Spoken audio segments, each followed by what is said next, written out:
Hola, muy buen día. Mi nombre es Mauricio Selvi Sabergo, profesor y consultor socioambiental argentino-uruguayo, y en esta presentación audiovisual expondré sobre el agotamiento final del capitalismo, microciudades como salvación y negocio,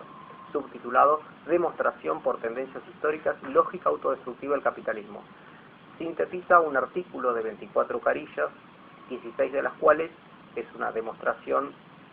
casi irrefutable de por qué la lógica del capitalismo tiende a su autodestrucción y por qué en 2020, en camino hacia 2030, estamos en un periodo de apocalipsis en donde cambian muchísimos patrones para poder pensar las inversiones y las unidades de negocio, entre muchas otras cuestiones. Como síntesis general del escrito, vamos a demostrar por qué estamos en una crisis terminal del capitalismo con tintes apocalípticos que hace inviable una recuperación económica con crecimiento y desarrollo. Por lo cual todo lo que puedan estar escuchando sobre los objetivos de desarrollo sostenible o una agenda positiva 2020-2030 va a quedar fuertemente desmentido. También veremos cómo es imposible que haya un capitalismo verde y sostenible, como así un capitalismo industrial, inclusivo, productivo, no financiero que permita desarrollo. Y en consecuencia que las microciudades autárquicas con desarrollo a escala humana son la única alternativa para un desarrollo humano integral y además una unidad de negocio. Va a ser necesario para ello, señores inversores, abrir la mente a nuevas concepciones y perspectivas sobre la economía, el desarrollo y las inversiones. Los objetivos del escrito, en consecuencia, son, por un lado, demostrar por qué es imposible una recuperación dentro del capitalismo y por qué también demostrar por qué las microciudades autárquicas son la única posibilidad hoy para hacer una unidad de negocios escalable a nivel global, en términos de proyectos poblacionales, que permitan, por un lado, salvar minorías que sirvan para un éxodo urbano de mucha mejor calidad que otros proyectos. Por otro lado, también favorecer un desarrollo humano como nunca se vio en la historia.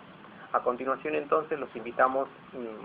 una segunda parte, continuando el video, 5 minutos para analizar sintéticamente el índice de todos los contenidos que consta el artículo y esta presentación, y después iremos viendo punto por punto.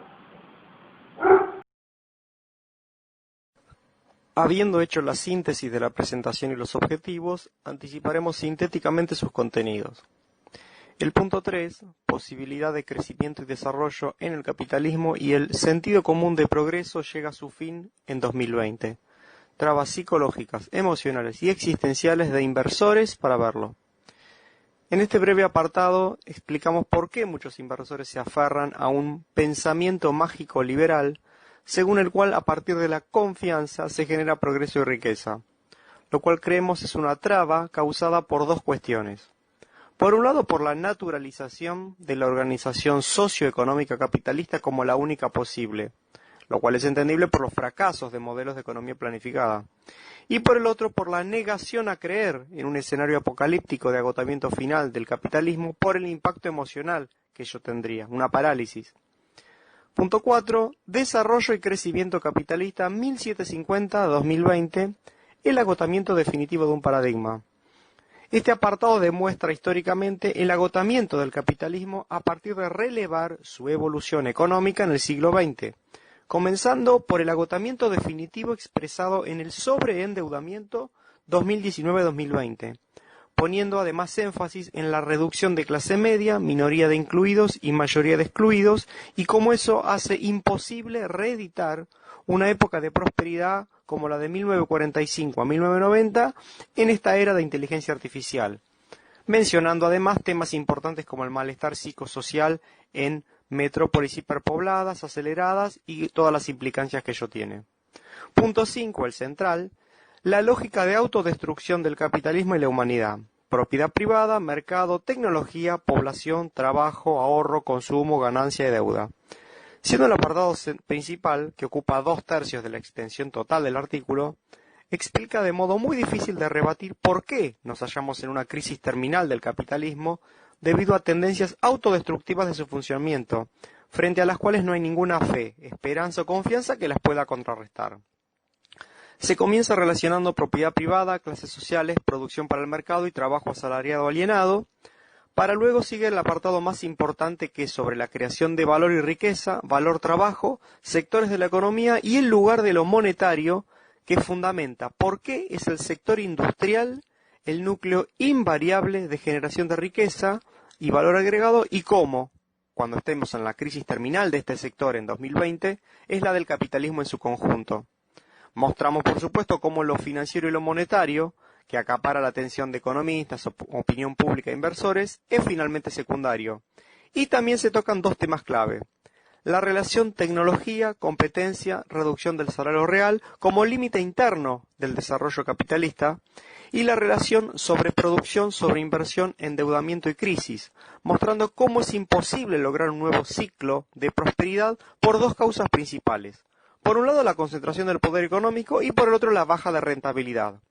Estamos en 2020 en una recesión sin fin. En términos bioeconómicos, la base de este apocalipsis capitalista es la drástica reducción del factor vivo de la producción, es decir, mano de obra, personas, lo cual contrae el empleo y la masa salarial, y con ello el consumo y las inversiones, mostrando cómo entonces es falso que siempre, por más que se tenga fe, haya posibilidades de empleo o empleos del futuro. Se concluye entonces que la relación entre tecnología, propiedad privada y competencia es el núcleo del combo autodestructivo del capitalismo, y que solo un sistema basado en propiedad social sin competencia puede evitarlo.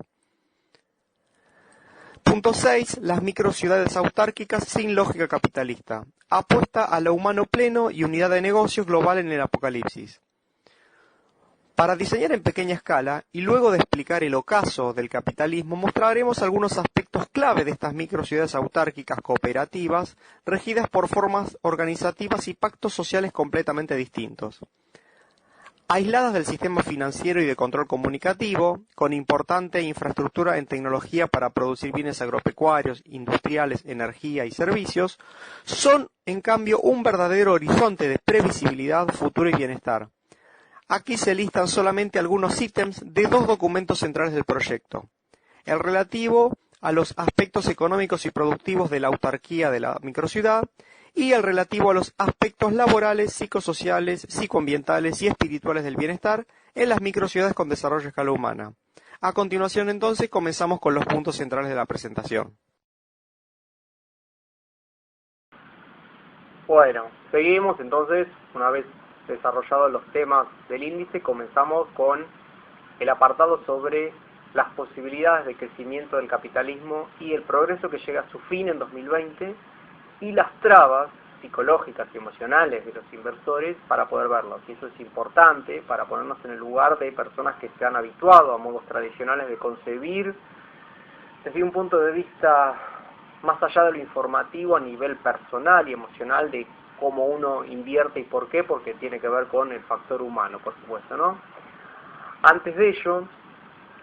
de por qué habría algunas trabas psicológicas y emocionales para verlos, esta cuestión de poder abrirse a nuevas perspectivas implica, para empezar, lo más importante es desnaturalizar lo que llamamos como economía o sociedad, y en su lugar lo que vamos a ver a lo largo de la presentación, y que por supuesto se desarrolla en todo lo que es este artículo de 24 carillas, es que hablamos de economía capitalista y de sociedad capitalista. Y lo importante es, para también desmitificar la idea, algo así como que el todo tiene que ver con todo, para mostrar que en realidad hay jerarquías, y cuando la tasa de beneficio, la tasa de ganancia del capitalismo industrial decae, y hace imposible que pueda haber tasa de ganancia o beneficio, es decir, posibilidades de lo que serían retornos, para poder hacer inversiones del capitalismo en general. Los elementos que hoy día ya se ven desde el 2015 en adelante, que de modo cada vez más pronunciado, pero que es lógico que se tienda a querer negarnos, son las siguientes: el descenso pronunciado de lo que es el salario real, el descenso de lo que es la clase media,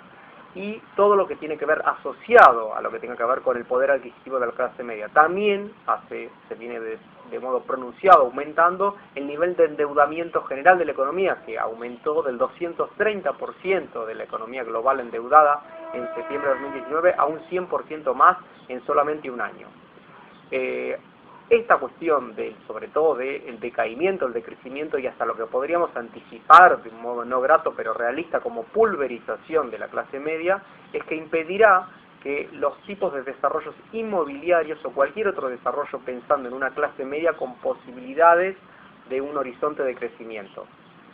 En ese sentido, lo que vamos a ir viendo, y que va a ser quizás algo doloroso pero necesario, es desprenderse un poco de esta idea del pensamiento como mágico liberal, que es el que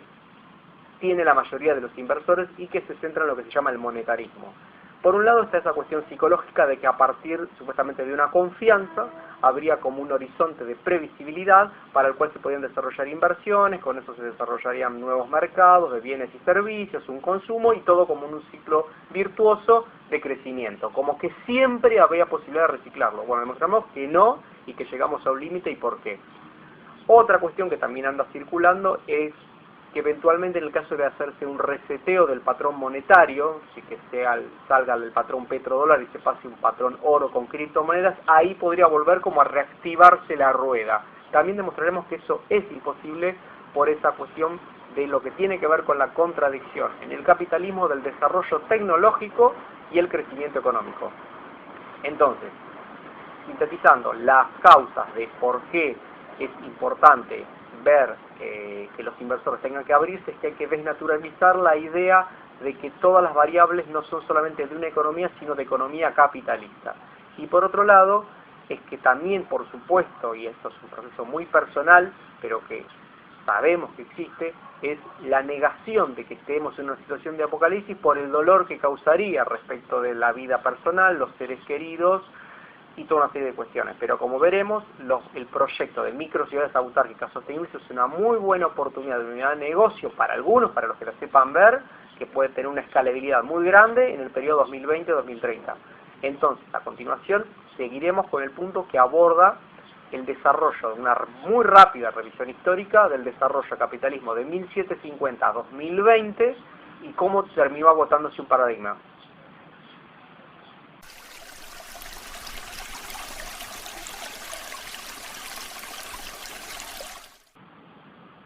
Bueno, seguimos con los apartados 4 y 5, que vamos a hacerlos como con un poco más de detenimiento porque son claves. Tienen, además de una presentación, terminan con una síntesis de 2 minutitos cada parte. Comenzamos entonces con el punto 4, que es el de justamente este clima, digamos, de penumbra, tiene que acompañar un poco el contenido, siendo el punto 4 el de desarrollo y crecimiento capitalista de 1750 a 1220, un agotamiento definitivo, un paradigma. Este punto, en relación a lo que fue planteado el título del artículo y el índice de temas, es la demostración por tendencias históricas y proyecciones, que después viene el punto 5 con la lógica. Bueno, desde un punto de vista del contexto, la coyuntura, la historia del capitalismo de los últimos 30 años y las proyecciones, nos encontramos con que ya en 2019 la que se llama como la economía irreal o ficticia estaba muy sobredimensionada respecto a lo real, expresado en un endeudamiento del 230% del PBI, según datos del FMI, lo cual se aumentó muchísimo más incluso en 2020. Respecto del tema 2020, lo que sería la pandemia, que más bien en lo personal y como mucha gente entendemos que es de algún modo como un plan para una reestructuración también económica del mundo, entre otras cuestiones, pero eso está en otro documento. Ahora sigamos con el punto 4 relativo a lo que es la orientación hacia los inversores. Considerando, digamos, las tendencias del agotamiento del capitalismo, nos paramos también en una postura en donde no consideramos que se deba al tema energético o al agotamiento de recursos, si bien el agua ya está cotizando, hoy estamos a 9 de diciembre de 2020, está cotizando en el mercado de futuros en Wall Street, y el agua, como otros recursos, se hace como un elemento esencial en donde los conflictos o la problemática de los recursos pareciera ser muy importante, por lo tanto muchos podrían tener la idea de que se agota un capitalismo basado en energías fósiles, con lo cual el problema del crecimiento del capitalismo sería el tema energético. Sin embargo, parándonos en una postura, en un posicionamiento en donde, considerando las reservas fósiles de Arabia Saudita, de Venezuela, Irán y el gas de Rusia, podría el planeta perfectamente abastecerse para 20 o 30 años más. Entonces no estamos en una crisis como vemos, sino que la crisis va a venir por otro lado, por los propios desarrollos económicos y sociales, como a continuación mostramos. Tampoco consideramos el tema vivencial, es decir, analizando la lo que desde muchos puntos de vista ha sido como una pérdida en la calidad de vida de las personas por el aumento de la aceleración, el estrés, en donde muchas veces el confort, por ejemplo, de tener todo a mano en un celular, en realidad significa más aceleración, más estrés desde niños. Entonces, pero sin abordar este tema y estrictamente hablando de lo económico, vemos que la historia de los últimos 30 años mostró justamente que se fue reduciendo, digamos, la clase media con dos fenómenos contradictorios. Al mismo tiempo que se reducía el ingreso y el salario real, es decir, básicamente expresado en matrimonios donde tenían que trabajar los dos para obtener el mismo ingreso que quizás antes trabajando solo el hombre, al mismo tiempo aumentó el consumo per cápita a nivel exponencial entre 1990 y 2020. Ahora también desde 1990 comenzó a surgir el desempleo estructural en Europa,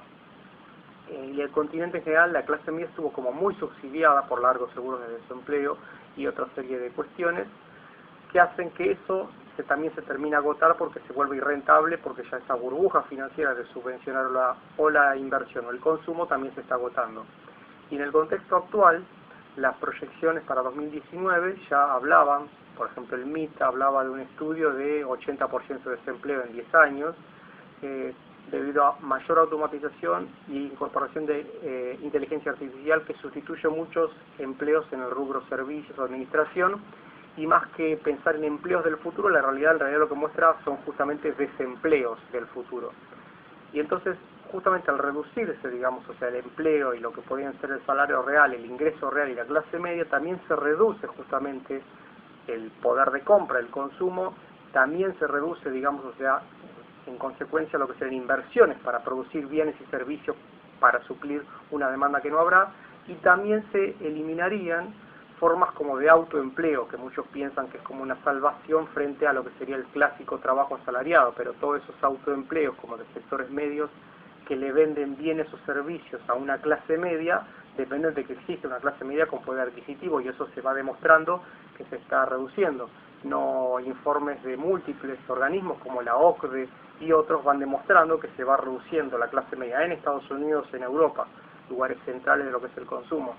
Por lo tanto, lo que se anticipa y se augura es como que va a haber un montón de población sobrante sin posibilidad de empleo,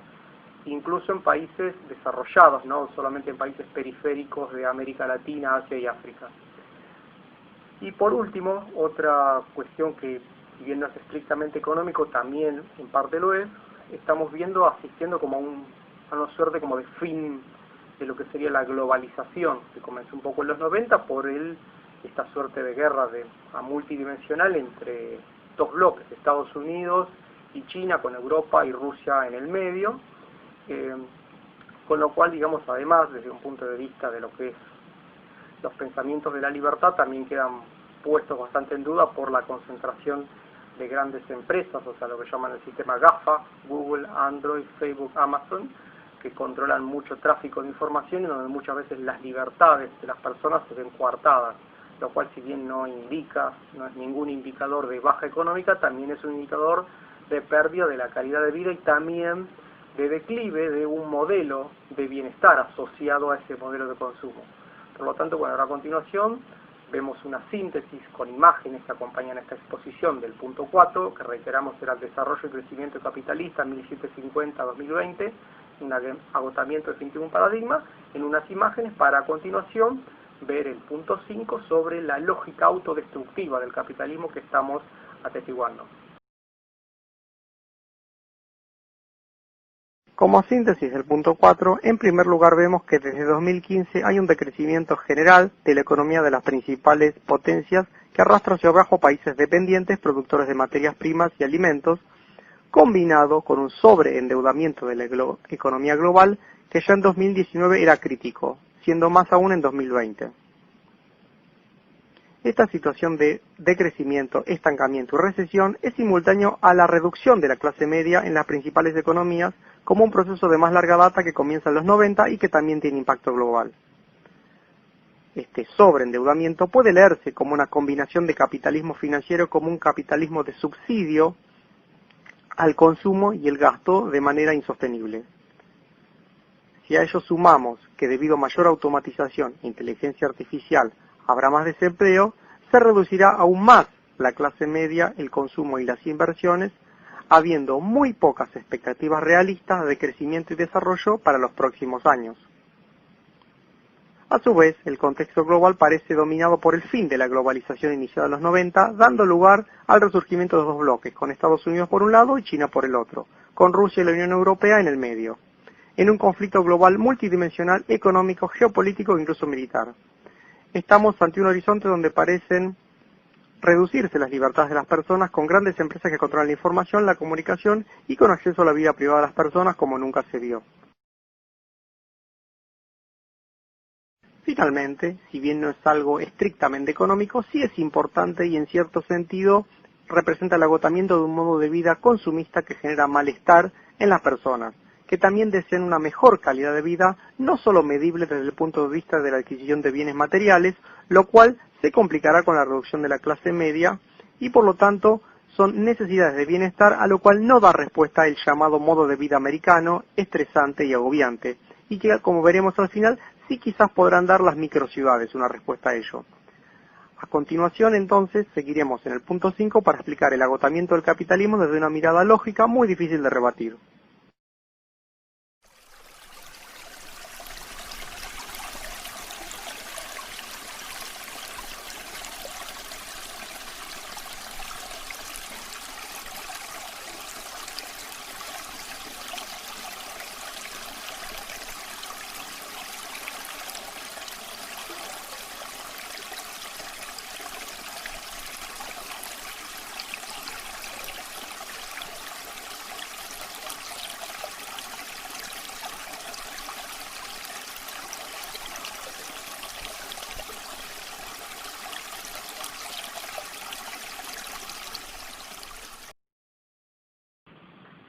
Bueno, ahora sí,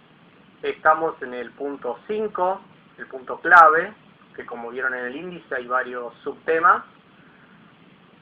que se llama la autodestrucción del capitalismo y la humanidad, propiedad privada, mercado, tecnología, ahorro, consumo, ganancia, deuda, trabajo y población. Muy abarcativo y ambicioso, pero trato de abordar sintéticamente toda una serie de cuestiones que irán viendo que por el estrangulamiento del mismo sistema se debe a relaciones entre las relaciones de propiedad, trabajo, tecnología, mercado, inversión y así desarrollo y crecimiento, y no tanto en una cuestión monetario-financiera, que eso hay un documento aparte que explica y demuestra por qué en el caso de eventualmente de un cambio del RCT, un cambio de patrón dinero, si no se altera la relación entre propiedad, tecnología, va a ser muy difícil, digamos, que el capitalismo pueda salir de esta recesión sin fin, como hablamos en el apartado en la parte anterior.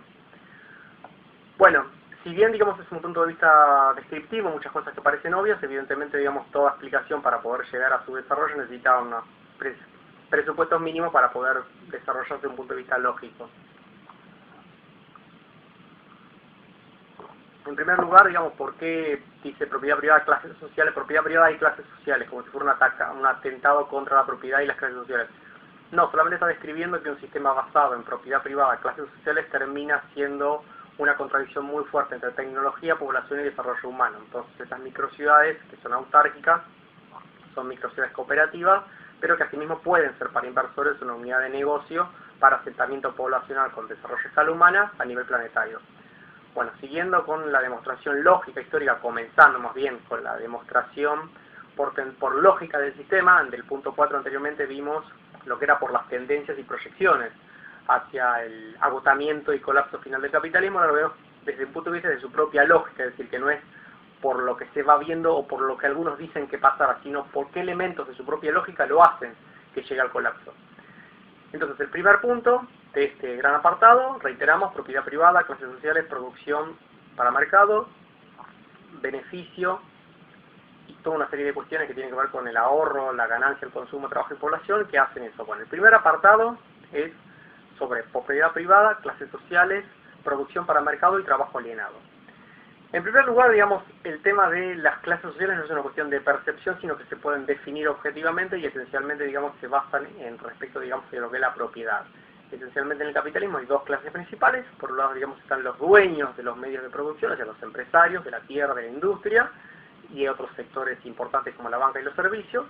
Y por otro lado, lo que serían los proletarios, los propietarios y proletarios. Los proletarios son los trabajadores que sin ningún recurso propio deben trabajar para otros en una relación de dependencia. Serían los que poseen y los que no poseen.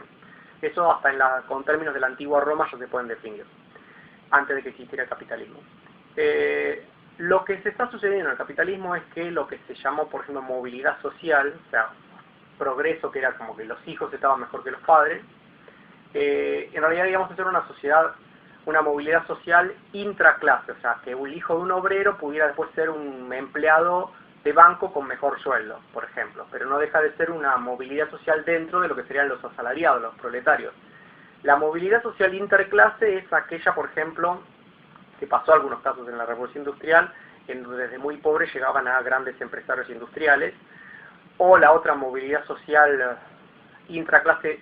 pero descendente, es la, por ejemplo, los campesinos, que eran dueños de sus tierras, las perdieron y tuvieron que ser como de propietarios, pasaron a ser proletarios. O sea que esa es una gran movilidad social ascendente, interclase, es pasar de ser no propietario a propietario, y la de descendiente de ser propietario a no propietario. Como por ejemplo la persona que tiene un pequeño negocio quiebra y tiene que trabajar para otro. Eso sería una movilidad social descendente interclase. Una movilidad social descendente intraclase sería como un trabajador que va pasando ganando menos o un trabajador que va ganando más. Bueno, el elemento, digamos, de esta relación entre propiedad y clases sociales es importante porque la relación de propiedad estructura las clases. Los que son dueños de los medios de producción son los que contratan a los que no lo son los trabajadores. La problemática esencial que está desarrollando el documento es cómo la relación de propiedad, producción para el mercado y tecnología termina conformando en el capitalismo una traba para el desarrollo. Ahora bien, el otro punto es el tema de la producción para el mercado. Producción para el mercado quiere decir que los bienes y servicios se tienen que convertir en mercancías, no quiere decir que sean como una necesidad, es decir, no es que por necesidades humanas se mueve la economía. El hecho más clave son dos elementos clave como las energías y las farmacias. Se sabe que las energías, por ejemplo la de hidrógeno, fue vetada por la presión de lo que serían las empresas petroleras. Si bien garantizaban y se han ya comprobado, pero circulan de modo muy como subterráneo,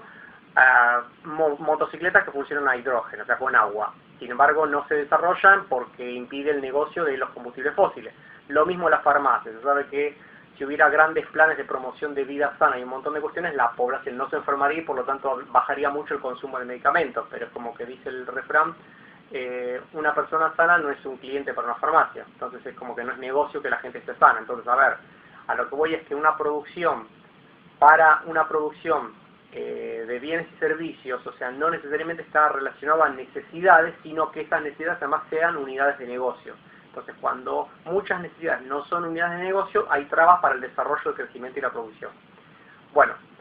lo más importante, digamos, de la relación capitalista, que también es una traba, es la relación salarial. O sea, lo más importante no es que capitalista es solamente alguien que pone plata y recibe más, como si fuera un capitalista comercial del comerciante del año 1500 que compraba en la India, vendía en América y sacaba una ganancia como comercial, comprar barato y vender caro. Sino que esencialmente la base del capitalismo es la relación salarial, que unas personas trabajan para otro a cambio de un salario y que la ganancia, como veremos más tarde, viene de una diferencia entre lo que el trabajo genera y lo que se paga por el salario. Ahora, y esto que también es importante, es que el punto respecto de lo que sería, digamos, el trabajo alienado, es que en general el trabajo, siempre se dice el trabajo dignifica, porque permite o subsistencia o ganarse la vida, como se dice. Pero ya hay toda una serie de cuestiones en donde no importa si el trabajo guste o no guste, y la base es que, y que también es una traba para el desarrollo económico que hace al apocalipsis y agotamiento final del capitalismo, es cuando se considera que la población es ante todo mano de obra, es decir, es un factor de producción. O sea que la población se va a incluir en la economía siempre y cuando pueda funcionar como factor de producción. Pero, por ejemplo, si así se concibe lo humano y el lugar del trabajo como trabajo alienado, como factor de producción, si eso es reemplazado por un robot, no hay lugar para humanos, que es un poco lo que está pasando. Entonces, lo que se va a llegar es a una contradicción en donde esta forma de trabajo capitalista, de trabajo alienado, hace que la relación entre tecnología y población sea, digamos, antagónica. Hoy día, en un sistema no capitalista, con la tecnología que dispone la humanidad, podría todo el planeta trabajar 1 o 2 horas por día y no más. Sin embargo, lo que tenemos es una minoría de 10% de la población trabajando 8, 12, 14 horas, muy estresadas para tratar de estar todo el tiempo comprando, gastando, consumiendo, con una inmensa mayoría que está pasando pobreza o indigencia. Entonces la pregunta es que no es una cuestión solamente de tecnología y hambre, sino digamos de cierto sistema de propiedad, de relaciones de trabajo, de relaciones sociales que hacen que la tecnología se vuelva como un enemigo del hombre, y eso basa en un sistema en donde la población, antes que trabajador, es un factor de producción. Cuando no es necesario, digamos, como trabajador, se lo suplanta con una máquina. Entonces, bueno, esta cuestión, que si bien el inversor que está mirando dirá, pero se está tirando contra la clase de los capitalistas, no, estoy diciendo que un sistema, básicamente, en ese sentido se está agotando y no funciona, que estas microciudades pueden ser una unidad de negocio importante inicial para toda población que se quiera ir un poco del sistema. A eso apuntamos, pero hay que demostrar, porque desde un punto de vista no solo histórico, por las tendencias y las proyecciones, sino desde un punto de vista lógico, por qué se llega al colapso. Entonces ahora a continuación seguimos con el punto siguiente.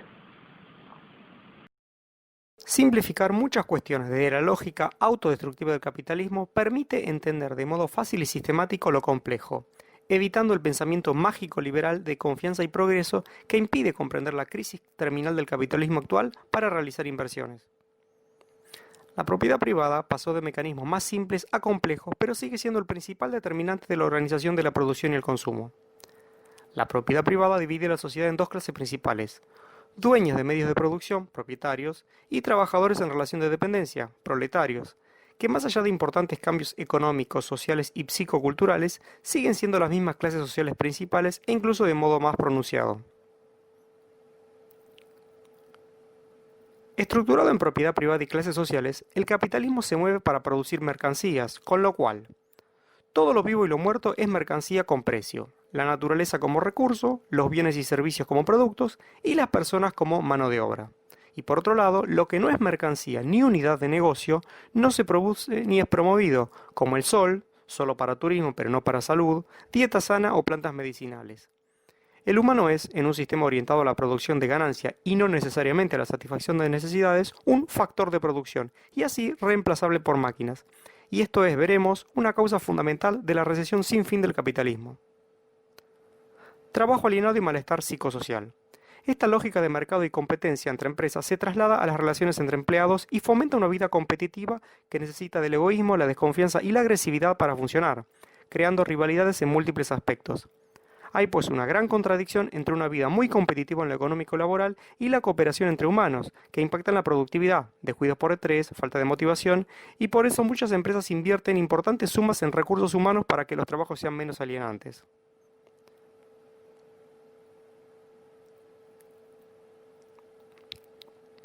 Finalmente, la historia demuestra que se terminó la movilidad social ascendente y que las tendencias van hacia una pulverización de la clase media, reduciendo así el mercado de bienes y servicios y con ello expectativas de crecimiento e inversión. A continuación seguimos con el punto 5.3, clave porque explica el origen de la riqueza y por qué en 2020 el capitalismo no la puede seguir generando.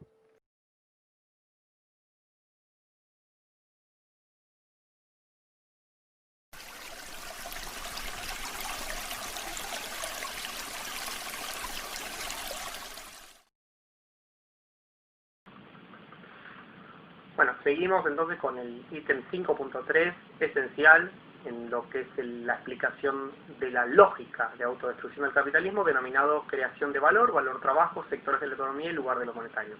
Aquí es importante que, por supuesto, está muy detallado en el escrito, y como ya dijimos, hay otro escrito aparte en donde contrarresta todas las teorías que hablan de que la economía como que comienza a moverse y crecer de cualquier lugar sin jerarquías. Veremos que en realidad no. Y entonces el tema del origen de la riqueza, dónde surge la posibilidad de creación de riqueza y de motorización de la economía capitalista, está en el sector industrial. Eso es importante. Entonces la teoría, digamos, o sea, la mera mención de la teoría genera, como en muchos inversores, empresarios, o sea, como escosor, la teoría del valor trabajo, que es la teoría de Carlos Marx. Sin embargo, digamos, es la que mejor demuestra y explica por qué el capitalismo funciona y por qué funciona en su crisis. Hasta muchos inversores y capitalistas lo han estudiado. Sobre la base, digamos, de sus teorías es que se fundamenta toda esta explicación y se recomienda una escucha atenta y, por supuesto, la lectura del escrito.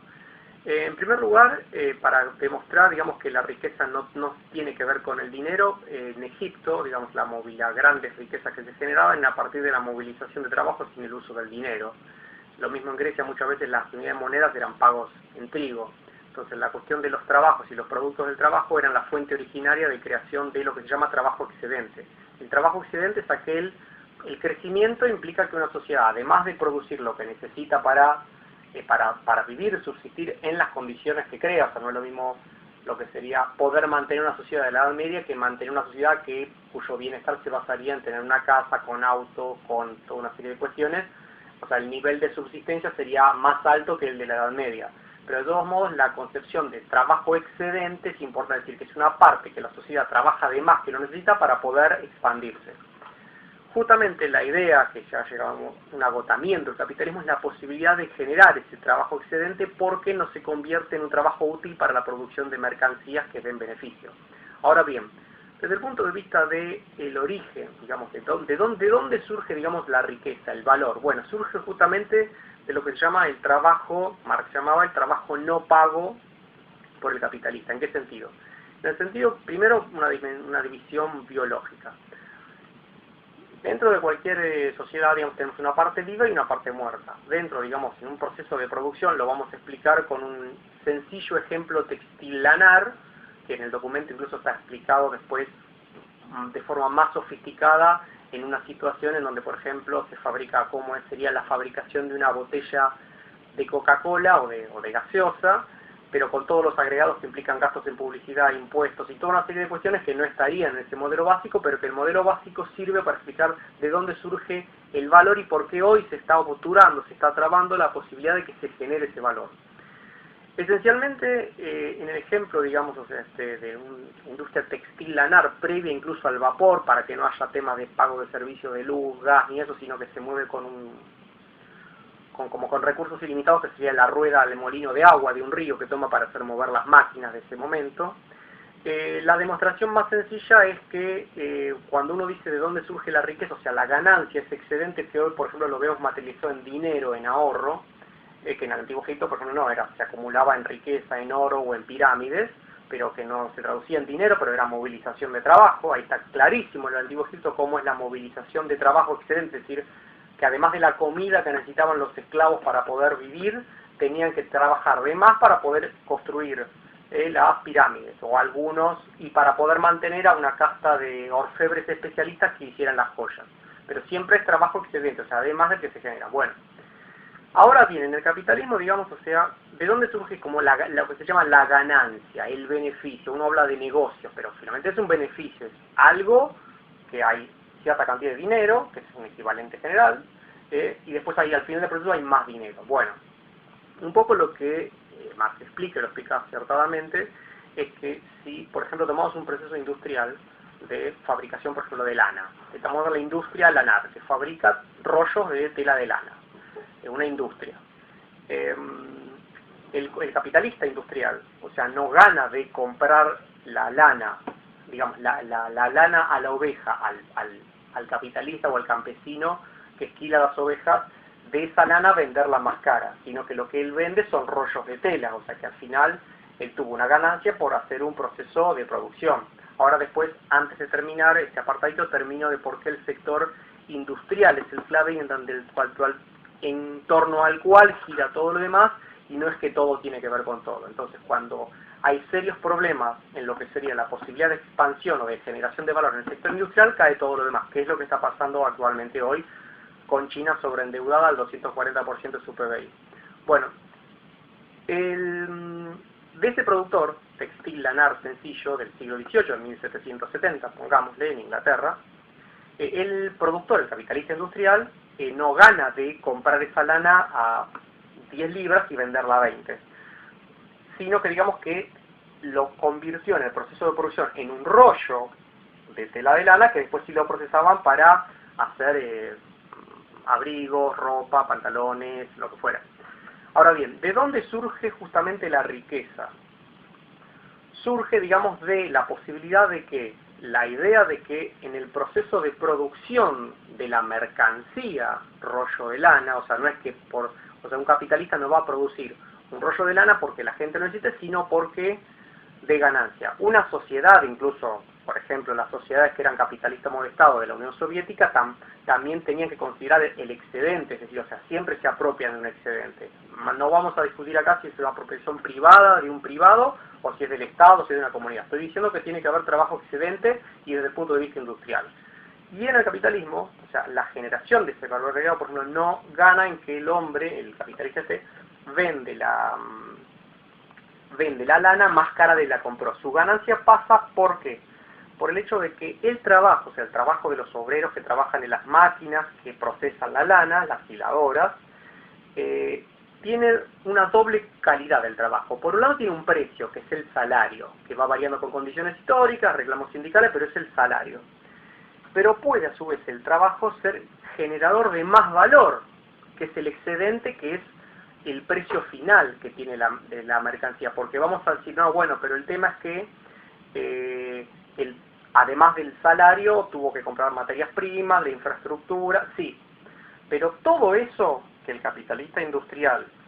tuvo como insumos muertos, es decir, o sea, ahí ve la relación entre lo vivo y lo muerto, todos insumos muertos, sean las instalaciones, la lana, todo lo que ya era trabajo muerto, trabajo realizado, él lo pagó al precio que valía, no vendió eso más caro, todo eso lo juntó y con el trabajo humano que lo transformó, generó esa mercancía, rollo de tela, que tenía un diferencial de valor. Entonces, analizando todo el proceso,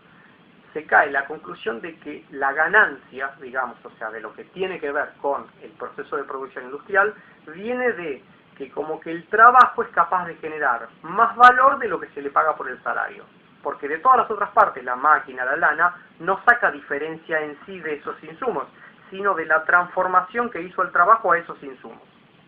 Entonces, ¿qué está sucediendo hoy? ¿Cuál es la ley que hablaba Carlos Marx? De lo que sería la tendencia decreciente de la tasa de ganancia del capitalismo industrial, que es lo que, pasando, o sea, puede aumentar la masa de ganancia, o sea, que sean miles, centenas de miles de millones de dólares, pero la tasa, es decir, los beneficios que ha tenido por dólar invertido, se ha ido reduciendo.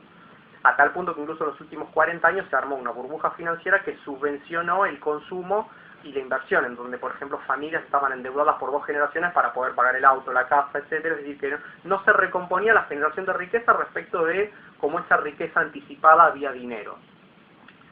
Es decir, no había el suficiente valor agregado real que compensara este valor artificial agregado por la inversión. Entonces, la idea es que Marx define 2 partes de lo que sería el capital. El capital constante, que es el que no genera valor de diferencia, que es el que gasta en insumos, infraestructura y todas las materias primas que necesita, y el capital variable, que es el que se paga en salarios. Entonces, cuando se reduce la parte viva, que eso lo abordamos un poco, en el proceso productivo, se reducen como los obreros, lo que va sucediendo es que se va reduciendo, digamos, la fuente de la ganancia del capitalismo industrial, que no estaba en vender más caro las materias primas, sino en eso. Entonces, a medida que aumenta el grado de incorporación de tecnología, en el capitalismo se va reduciendo la ganancia. Y ahora es importante esto. ¿Por qué? Porque la transferencia es intrarrama. Ejemplo, un productor más competitivo que otro. Vamos a suponer, en el ejemplo, en el texto está demostrado de modo sencillo, un productor que tiene una maquinaria más eficiente para producir tela. Puede ser lo mismo para heladeras, para automóviles, para lo que sea. El aumento de la productividad del trabajo, que no solamente necesariamente tiene que ver con la tecnología, por ejemplo, lo que se llamó el toyotismo, o sea, una manera de incorporar la productividad, era cambiando las formas en cómo se hacían los procesos de trabajo en la organización de las fábricas en Japón, y que no era tener más tecnología, máquinas más potentes, sino otras formas de articular la efectividad del proceso productivo. O sea que el aumento de la productividad del trabajo es lo que hace que una empresa tenga como a un mismo costo salarial, pueda tener más ganancia. ¿Por qué? Porque compite en el mercado, vamos a suponer, vende un producto que está a 10, tiene capacidad para poder venderlo a 8 y tener 2 de ganancia. Sin embargo, el que vendía 10 con menos le está como transfiriendo ese valor al que tiene menos productividad. Es decir, que los sectores de menor productividad, en la competencia del mercado que iguala los valores, los sectores de menor productividad le transfieren al de mayor productividad su ganancia, porque tienen que empezar a vender como más barato y tienen menos ganancia. Entonces, en ese proceso de aumento de tecnología y reducción progresiva de masa de asalariados y salarial, es que se va produciendo una baja de la tasa de ganancia del sector industrial. Y a ver, con esto cerramos ese punto. ¿Por qué es importante? ¿Por qué uno dice el industrial? Sí, porque vamos a ver una cuestión. Uno dice, no, pero la riqueza también la genera, por ejemplo, todo genera plata. Un medio de comunicación genera plata, un comercio genera plata, el campo, la producción agropecuaria genera plata. Bien, ahora bien, vamos a ver, ¿para qué es la mayoría de la producción agropecuaria y, por ejemplo, minera, extractiva?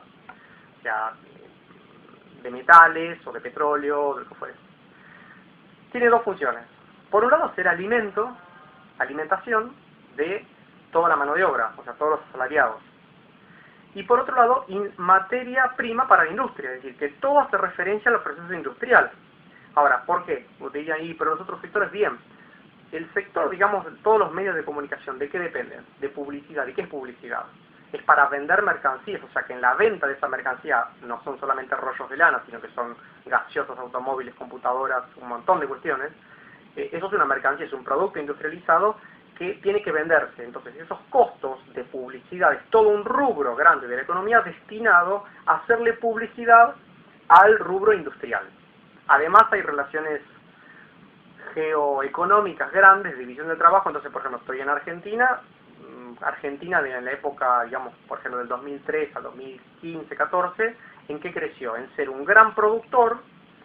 de soja forrajera, es decir, o sea, material para que finalmente eso se termine siendo alimento para chanchos, que a su vez será el alimento de los trabajadores chinos. Es decir, que toda esa riqueza no es solamente dentro de un país o una ciudad, sino que incluso a nivel mundial, esa especialización de economías no deja de todo de estar en un círculo en donde el núcleo es la producción industrial, respecto del cual dependen, por un lado, la producción, digamos, agropecuaria, que le produce o alimento para trabajadores o materias primas para esa industria,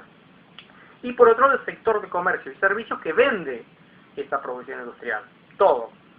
Entonces es como que se puede ver como que el núcleo industrial, aunque pareciera que es como que es minoritario porque emplea menos población, incluso porque se llevan la menor parte de la distribución de la renta. O sea, los productores en general se llevan menos dinero que los comercializadores o distribuidores. De todos modos, si la tasa de ganancia o de beneficio del sector industrial se baja a cero, se reduce, se cae todo lo demás. Aunque gane, por ejemplo, tengo un 3% de rentabilidad en la industria y un 15% en la distribución de esos productos, cuando ya la tasa de la industria baja tal y no se puede sostener esto porque se aborta por esos procesos productivos de transferencia de valor y de aumento de la tecnología que entra en contradicción con la posibilidad de ganancia del sector industrial, cae todo el conjunto. Es decir, la idea central es que cuando cae la tasa de beneficio del sector industrial, arrastra a todos los sectores del capitalismo y llegamos a un punto en donde ese proceso se viene dando desde hace 4 décadas y en donde ya esta burbuja financiera inflada durante 4 años de subsidios como dinero adelantado para pagar esas mercancías, que pueden ser casas, autos, licuadoras, televisores, se está agotando y llega a un fin. O sea, no va a tener retribución, en donde no solamente funciona como un adelanto de dinero, porque después iba a haber un montón de producción y valor que lo iba a compensar y pagar, sino que se generó como esa caída de dinero por dinero mismo, en realidad fue como un adelanto, un subsidio a la inversión y al consumo de producción de bienes industriales que después no puede ser compensado. Y por eso estamos en la situación de agotamiento estrictamente económico-tecnológico del capitalismo. Este apartado es conceptualmente más denso ya que demuestra el agotamiento final del capitalismo a nivel lógico, y es clave para entender la lógica autodestructiva del capitalismo, pues explica cómo el valor agregado que motoriza la economía se genera en la industria y de cómo cuando cae la rentabilidad en dicho sector cae toda la economía, expresado hoy en una mega burbuja financiera.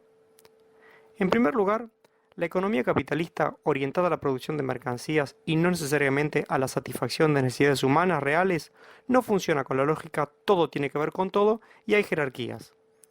A pesar de absorber hoy la menor cantidad de mano de obra en relación a otros rubros, es el sector industrial el núcleo de la generación de riqueza, siendo otros los dependientes.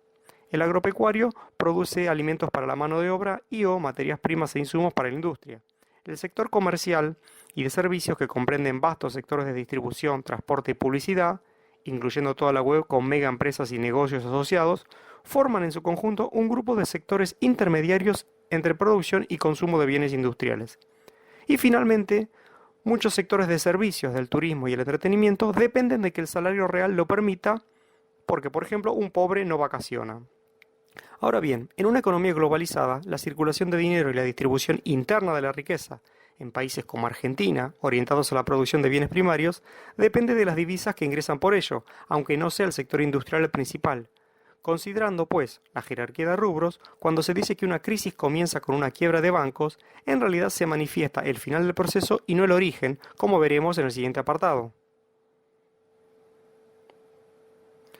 Lo más importante es que el origen de la riqueza, el valor agregado, el crecimiento del capitalista surge en el proceso de producción industrial por la incorporación del trabajo humano y no por vender más caro como sucede en el capitalismo comercial. La renta financiera, expresada en la fórmula D de prima, no es fuente de generación de riqueza, sino la llamada retribución al capital dinero. Y el dinero es capital productivo, expresado como K,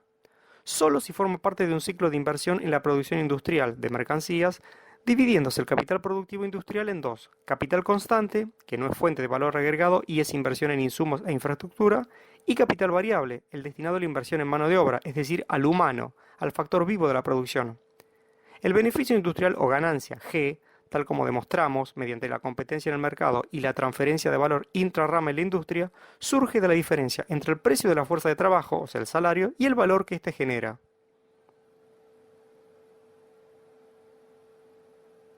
En consecuencia, al disminuir la proporción del capital variable en el rubro industrial, independientemente del grado de automatización en los rubros no industriales, se reduce la posibilidad de crear o agregar valor en el capitalismo en general.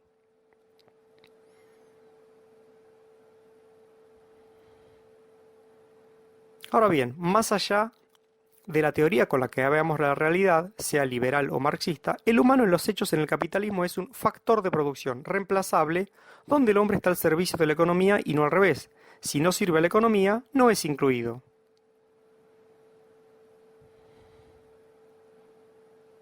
Como vemos, la automatización industrial expulsa mano de obra en el rubro industrial, lo cual elimina la fuente de generación de valor y la posibilidad del capitalismo de crecer. Disminuye entonces la posibilidad de generar ganancia, valor agregado y crecimiento en todo el capitalismo en general, con lo cual, como veremos en el próximo apartado, fue la causa de que en las últimas 4 décadas creciera una burbuja financiera para subsidiar el consumo y la producción, hoy en niveles críticos.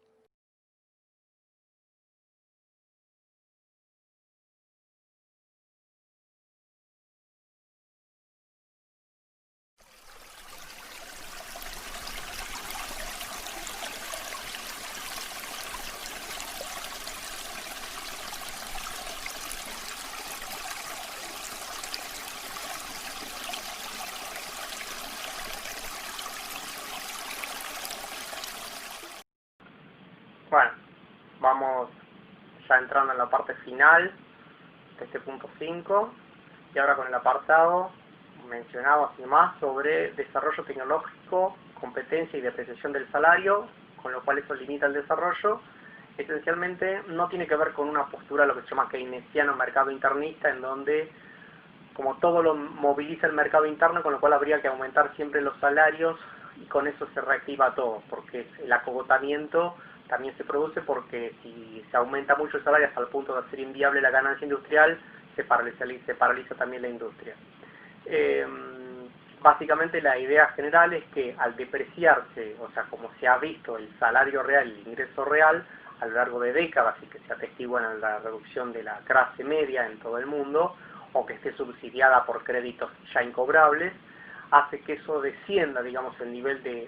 se reduce, digamos, lo que sería la demanda, por lo tanto, digamos, se reduce el consumo y entonces, desde el punto de vista, se reduce la posibilidad de unidades de negocio para fabricar cuestiones vendibles porque no hay mercado para venderlas, más en un sistema que necesita cada vez producir más bienes y servicios para poder estar a un mismo nivel. Ahora bien,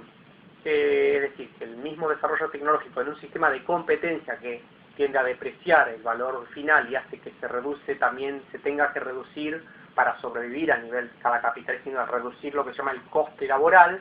que en los últimos 15 años lo que hizo fue externalizarse en China con sistemas, digamos,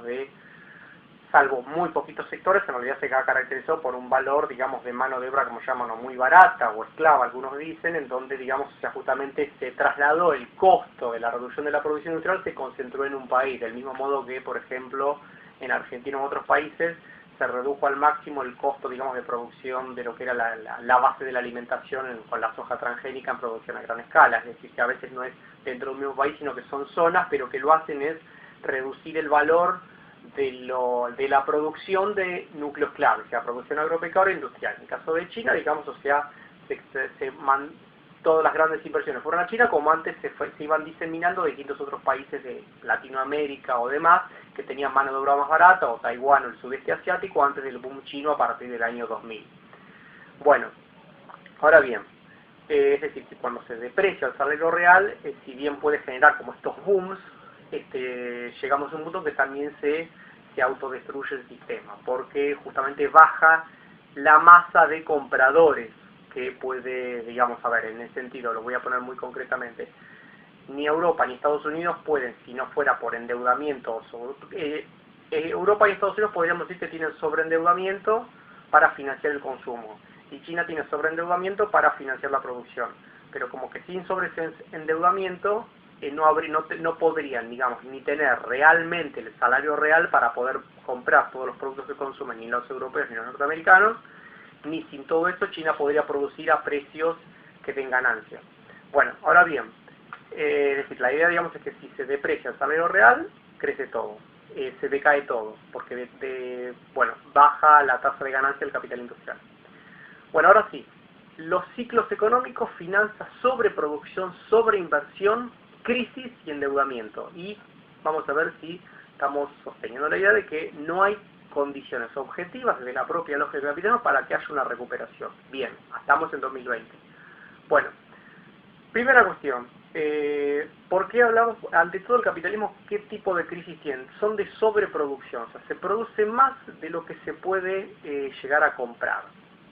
en el largo plazo, más allá de todas las técnicas más sofisticadas de análisis previo de mercado, sofisticación, se termina siempre en una crisis de sobreproducción, que quiere decir que no es de carestía. La moderna forma de vender la carestía sería porque se agotan los recursos, porque se agotan las energías fósiles, lo cual no tiene mucho sustento desde muchos puntos de vista, y más fuerte es en realidad esta tesis de que se agota, el agotamiento entre la contradicción entre tecnología, propiedad privada y competencia, lo hace que el sistema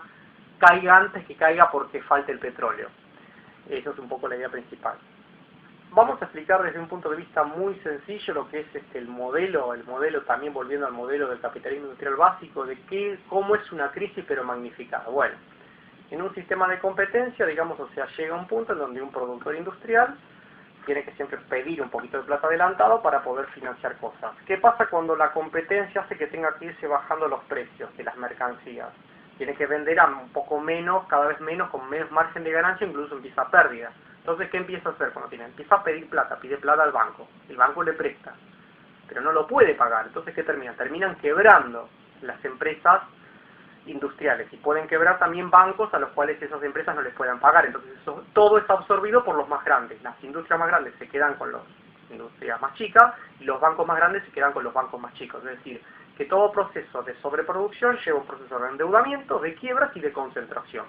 Y así funcionó el capitalismo desde los años 1830. El tema es que estamos llegando a un punto en donde hay muchas cuestiones en donde se hace imposible pensar en una recuperación, incluso solamente mencionando números crudos. O sea, un endeudamiento del 60% de la economía, podríamos decir que puede ser hasta saludable. Pero cuando hoy estamos arriba un 300% ya se hace inviable, quiere decir que ya no hay posibilidades de que la parte de la economía real y productiva pueda volver a compensar la parte adelantada de forma ficticia y financiera. Bueno, esta concentración en estos ciclos, esta concentración del capital termina haciendo que finalmente la competencia de que baje la tasa de beneficio de la producción industrial. Y entonces lo que se está dando hoy es que se está haciendo el fin del boom, podríamos decir el boom chino, del 2000 al 2020. Hasta 1980, de 1945 a 1980, podríamos decir que la economía real y las financieras estaban como acoplados y podía seguir funcionando. Pero desde hace 4 décadas que se viene sobredimensionando el sector financiero de capital adelantado para producción o consumo respecto de esa producción y consumos reales.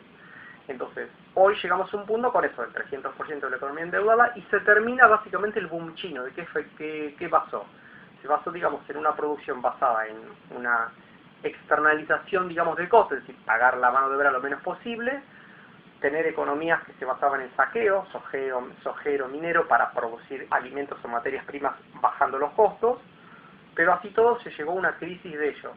Entonces, o sea, estamos ante el fin de lo que sería cierto como efecto derrame de crecimiento para todos.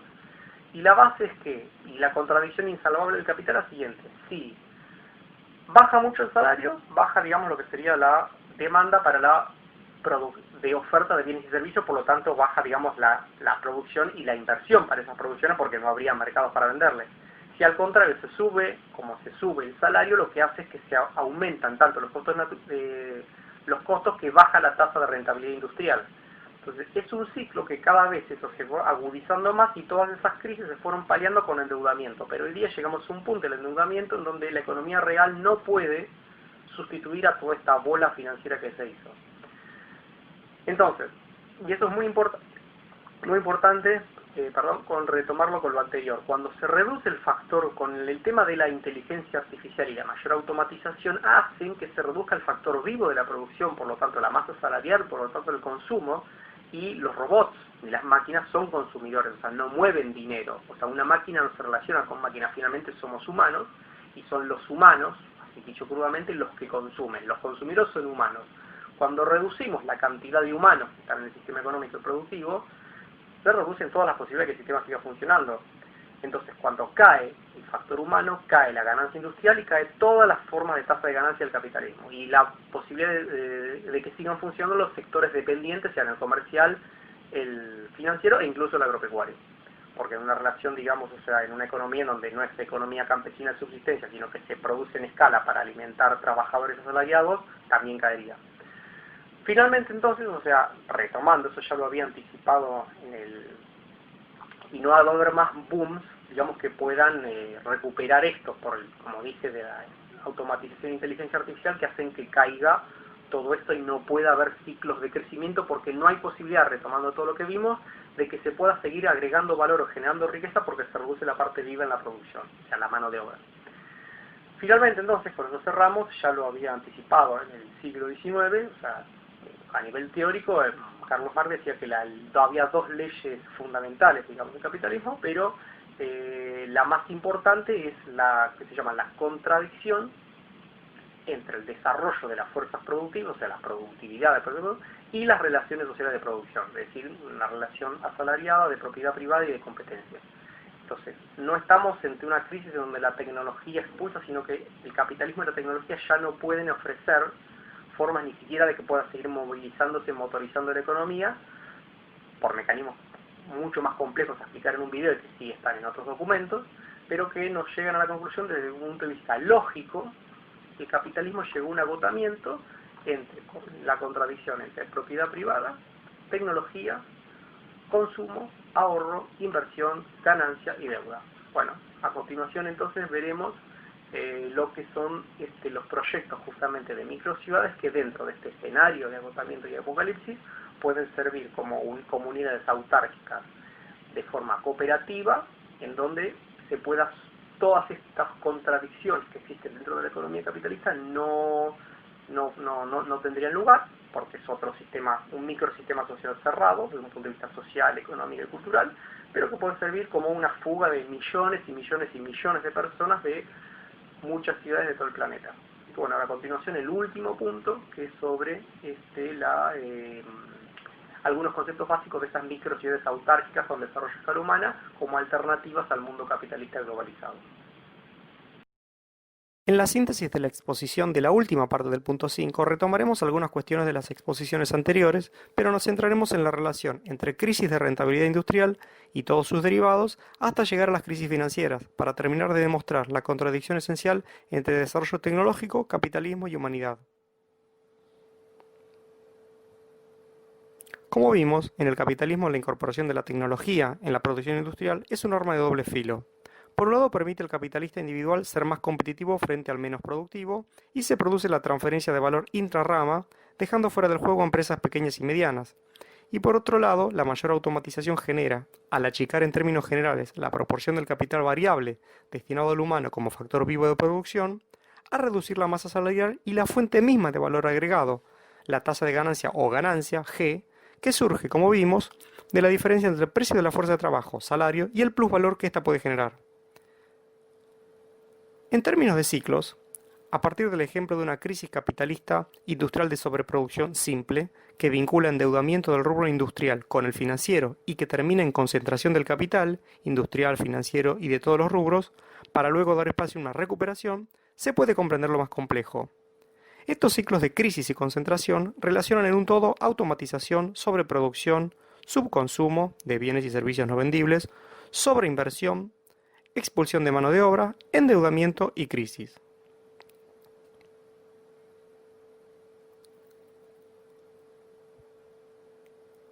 Desde hace 4 décadas que se viene inflando la economía capitalista en todo el mundo con créditos para el consumo y la producción que terminan en un endeudamiento de ambos sectores y o de los estados para financiarlos. Se instaló así una lógica de generación de dinero por el dinero mismo. La fórmula D' que vimos, tanto por parte de la bolsa tradicional como recientemente en el campo de las llamadas criptomonedas. De todos modos, se trata de riqueza ficticia, alentada por los principales organismos mundiales emisores, generando recurrentes crisis de deuda. Llegamos así, a los años 2019-2020, a una crisis de deuda de la economía global nunca vista, por lo cual se habla de apocalipsis financiero, que en realidad lo es del capitalismo en su totalidad. A su vez, en este contexto 2020, la mayor automatización y la inteligencia artificial, que expulsan definitivamente toda la posibilidad de absorción de mano de obra, hacen imposible proyectar una recuperación sostenida del capitalismo.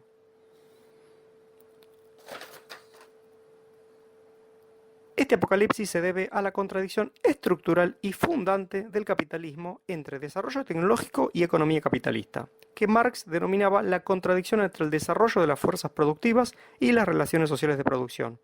siendo esta la base de la autodestrucción del capitalismo y la humanidad. Ahora bien, veremos a continuación cómo ante este negro panorama es posible la inversión en microciudades como unidades de negocio global escalable, que por su lógica de funcionamiento no capitalista escapan a las contradicciones y dan respuesta a muchos problemas económicos y de calidad de vida que el sistema no puede resolver, promoviendo una calidad de vida genuina, apostando al desarrollo humano integral de las personas.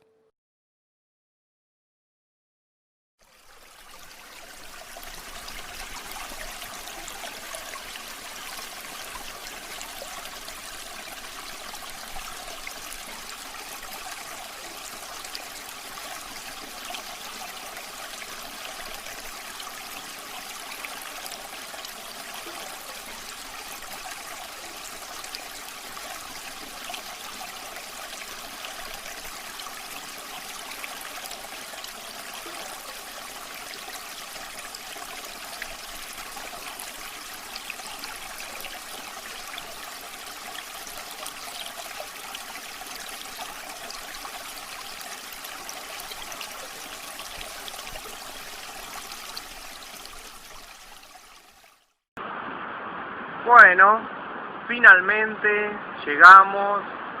luego de hablar del crepúsculo, del ocaso, del apocalipsis, de explicarlo, llegamos, digamos, a un nuevo amanecer. A un nuevo amanecer que tiene que ver con una propuesta de diseño urbano disruptivo, que tiene que ver un poco más con lo que queremos, a veces, más que con lo que podemos, ya sin limitarnos de entrada con lo que podemos, sino pensando en que incluso, como vamos a ver, vamos a poder hacer lo que queremos. Que se trata de un mundo mejor, una vida mejor, un trabajo mejor, un mundo mejor. Bueno, en esta última parte, esta primera parte de esta última parte del escrito y de la presentación, voy a hablar de dos cuestiones. Por un lado, de lo que tiene que ver con los diagnósticos múltiples que son necesarios para luego poder pensar en un diseño interdisciplinario disruptivo centrado en ingeniería socioambiental y tecnologías psicosociales. Bueno, en un primer lugar, porque es importante el tema del diagnóstico, que es diagnóstico múltiple. Bueno, como hemos visto a lo largo de toda la presentación, se trató un poquito de parar la pelota y dejar de poder pensar en que todo siempre es un piloto automático de crisis y ciclos que se van y se vuelven, y en donde aparentemente llegamos a una situación muy complicada en la posibilidad de seguir de crecimiento del capitalismo, y por lo tanto la idea de parar la pelota no solamente tiene que ver con ello, el diagnóstico múltiple, sino porque, pensando en una microciudad o comunidad urbana sostenible pensado en desarrollo a escala humana, estamos hablando del desarrollo integral de la persona. Por lo tanto, no se puede pasar en los desarrollos tradicionales en que piensan un poblamiento en términos o inmobiliarios, en términos de loteos para que después vivan familias y hagan la vida un poco consumista. En ese sentido, este diagnóstico que vamos a ver excede mucho lo que serían la factibilidad de mercado, elementos quizás en cierto sentido muy básicos que por supuesto están incluidos en estos diagnósticos, pero que solamente con evaluar posibles compradores, costos de construcción y demás se tornan insuficientes. En este sentido, entonces, vemos que son necesarios no uno, sino 3 diagnósticos para este proyecto. En primer lugar, como hemos visto parcialmente en esta misma presentación y está en otros documentos, el diagnóstico sobre la vida cotidiana, el trabajo,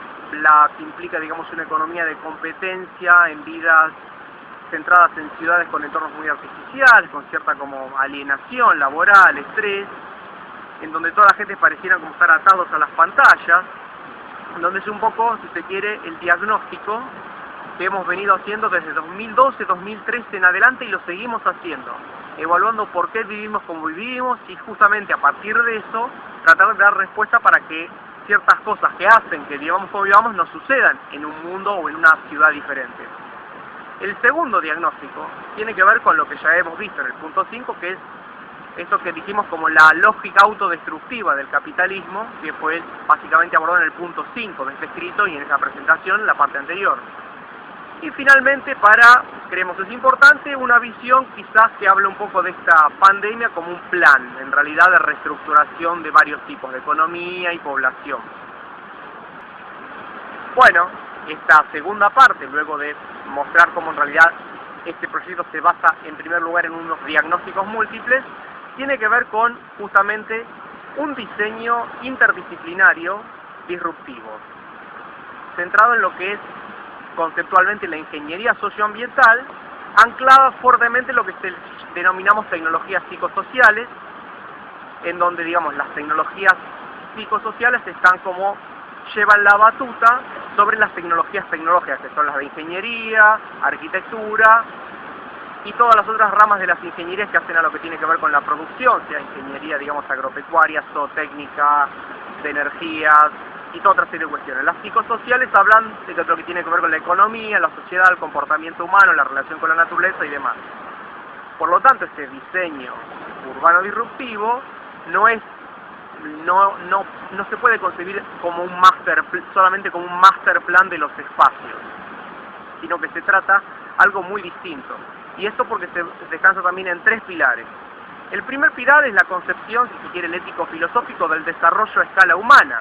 que tiene que ver con una perspectiva de lo que son las necesidades del hombre, no como unas necesidades ilimitadas en general asociadas al mercado, sino con la teoría, digamos, de las necesidades y los factores, en donde lo importante es llegar a poder desarrollar la plenitud del ser humano, que no tiene que ver ni con el consumismo, ni con la conectividad, ni con la actualización permanente, ni con un montón de cuestiones que hacen que vivamos como locos todos los días. El segundo pilar tiene que ver justamente con que este proyecto parte de un marco teórico interdisciplinario socio-psicoambiental que también venimos desarrollando desde 2012, 2013 y lo seguimos desarrollando centrado en la economía política, con elementos de sociología, psicología, biología, medicina, salud y muchas otras ramas más. Y por último, el diseño urbano disruptivo, es decir, lo que tiene que ver con el trabajo mancomunado de un montón de profesionales de tecnologías psicosociales, tecnologías tecnológicos, en donde la creación de una ciudad con un diseño poblacional, con desarrollo de escala humana, es distinto, no es solamente crear ciudad, sino que en realidad es crear soberanía, es crear autarquía, es crear un montón de cuestiones que hacen de estas microciudades como en cierto sentido, como unas ciudades-estados. Y bueno, y eso lo veremos a continuación,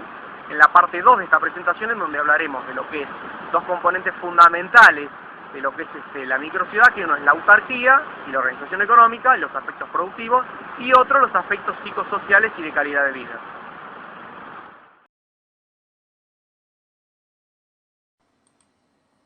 La importancia de la teoría y el diagnóstico. Las microciudades con desarrollo a escala humana son proyectos urbanos disruptivos que parten de un profundo análisis económico, psicosocial y existencial del capitalismo. Con un marco teórico-metodológico interdisciplinario socio-psicoambiental, se analizan muchos problemas referidos a la calidad de vida y el bienestar, a los cuales las microciudades, diseñadas con criterios de ruptura paradigmática, dan una respuesta integral. Así, este diagnóstico múltiple, como se aprecia al detenerse en los títulos de artículos, ponencias, revistas y cursos ambientales neurosensitivos que hemos desarrollado, excede mucho los estudios de factibilidad de mercado, pues sirven para luego proyectar en forma de ciudad un microsistema social que permita desarrollar en pequeña escala una nueva y mejor humanidad en términos de trabajo, vivienda, ecosistema y calidad de vínculos psicosociales y psicoambientales. A su vez, esta teoría, orientada al desarrollo a escala humana, es también práctica y procedimental. La ingeniería socioambiental, ISA.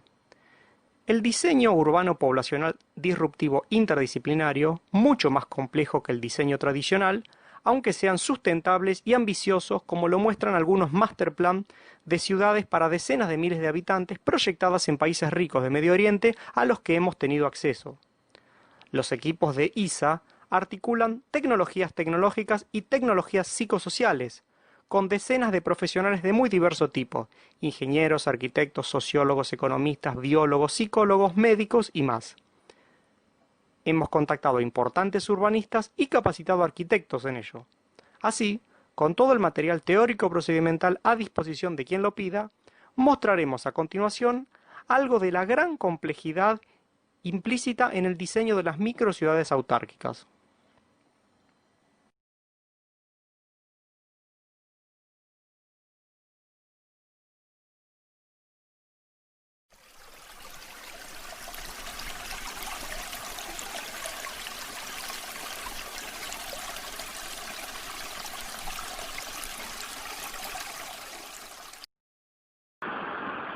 Bueno, en esta parte 2 del último punto, luego de la síntesis también del anterior, que creemos sirvió para terminar de cerrar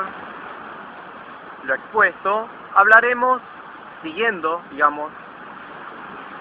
continuando este nuevo amanecer, luego del ocaso.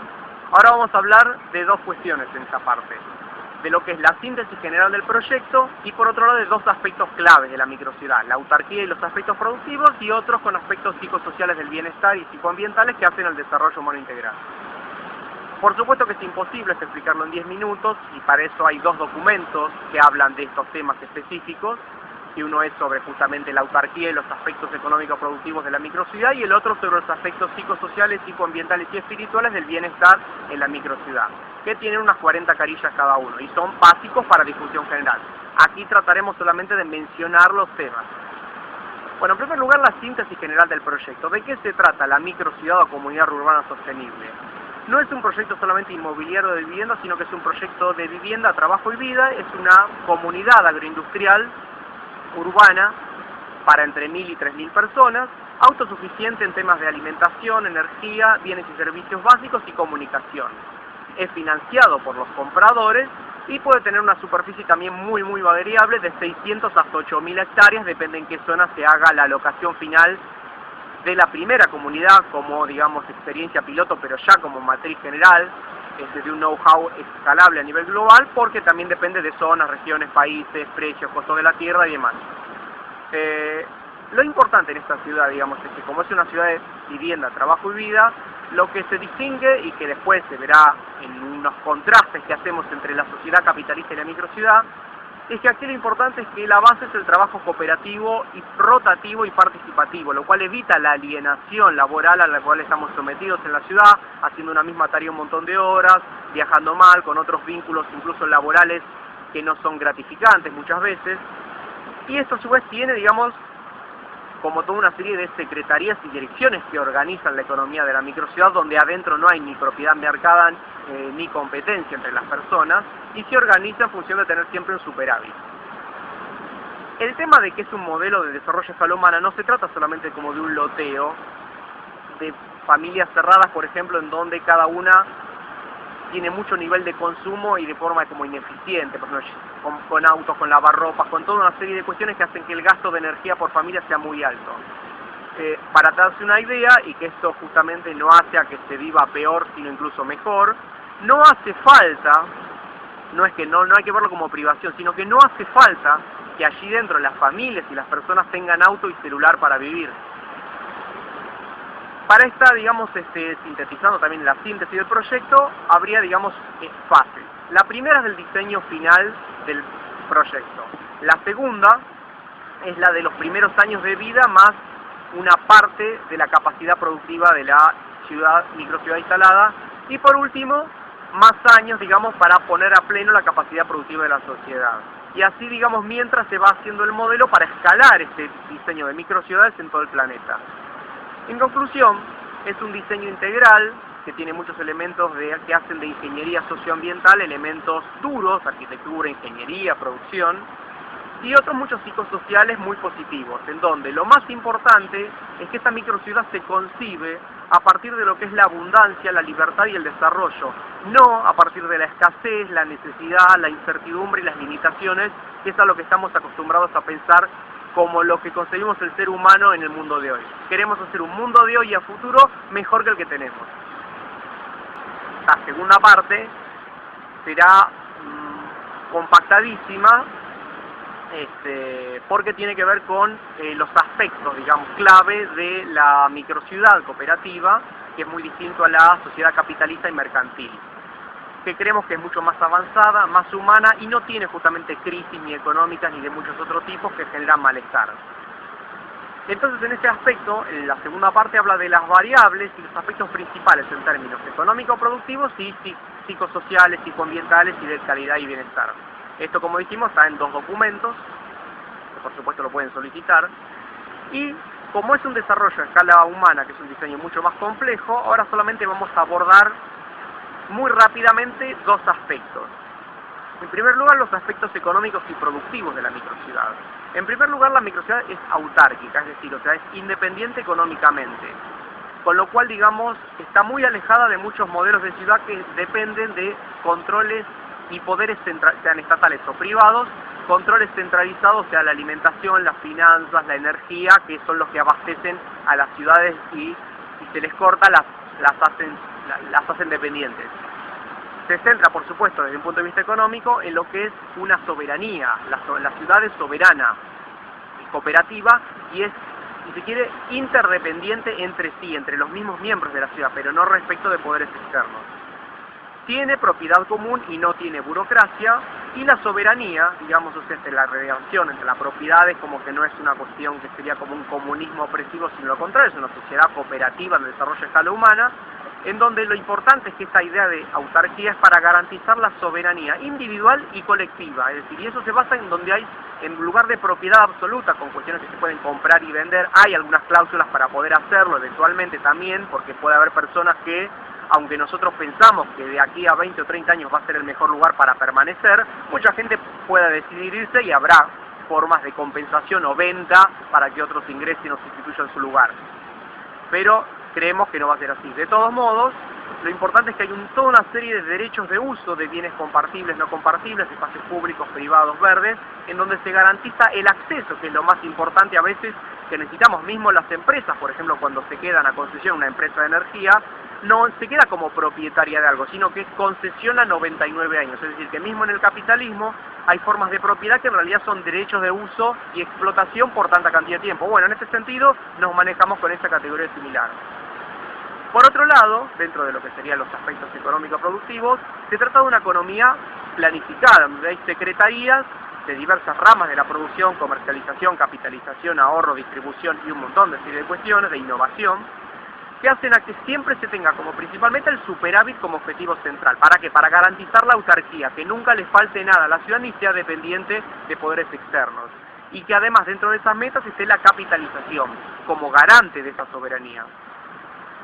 Soberanía es esencialmente de qué hablamos, soberanía alimentaria y en lo que sería la calidad de lo que se produce y lo que se consume, básicamente en materia de alimentación,